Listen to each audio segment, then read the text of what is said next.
এই বাইক থাকলে একটাই সুবিধা, যতই জ্যাম থাকুক না কেন একটা চিপা চাপা দিয়ে বের হওয়া যায়। আর বাইক না থাকলে ওই চিপা চাপা খুঁজেই পাওয়া যায় না। যেমন এই দেন দোনো পাশে জ্যাম, আমি মিডল দিয়ে বাইরেই যাবো গা। একটু মাঝে মাঝে একটু স্লো হইতে হয় কারণ নাহলে গাড়ি দুই দিক দিয়ে চাপ দিয়ে দিব আমার। তার একটু হালকা বামের চাপ দিয়ে দাও। হ্যাঁ সাব্বাস, দেখছেন ভাই ব্রাদার, বসতে হবে ব্রো। গাড়ি থেকে কোনো লাভ নাই, বাইক ছাড়া কোনো উপায় নাই। যত জ্যামই থাকুক না কেন বাইক নিয়ে কত কত করে বাইরে যাবে পথ পথ। সো এইখান থেকে এখন আমরা যাব হচ্ছে ডাইনে। এই 500 ডাইনে যাইবো। এ ওস্তাদ টান দাও, মোবাইলটা পরে টিপো।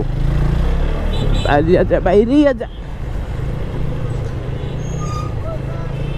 ও লুঙ্গি রাইডার। এই লুঙ্গি পরলে মানে মনে হয় যেন হ্যাঁ একটু গ্রামে আসছি, ভাল লাগতেছে। মানে এটা বাইক শহরের মানুষজন তো আর লুঙ্গি পরে খুব কমই দেখা যায় বাইক চালায়, তাই না? কারণ মানে শহরের লাইফ লিডটা ওই রকম।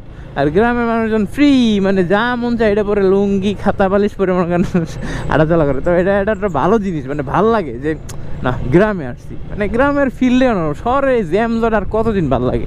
মাঝে মাঝে একটু গ্রামে আইতে হয়, আইয়ে মন চায় যে একটু গ্রামে যে একটু ঘুরেই। অনেকদিন ধরে বরিশালও যাওয়া হয় না ভাই ব্রাদার, খুব শীঘ্রই আইতে আসি। অপেক্ষায় থাকো তোমরা, তোমাদের সাথে এবার একটা গ্রাউন্ড মিট আপ হবে। গ্রাউন্ড মিট আপ, আসলে গ্রাউন্ড মিট আপ হবে কি হবে না সেটা তো আর কইতে পারি না। মানে আমি একটা মিট আপ করবো, যদি কেউ এলো নাইলে নাই, সমস্যা নেই। আমার রাস্তায় ভাই ব্রাদার দেখা হলে অবশ্যই ডাক দিও, দেখা হবে।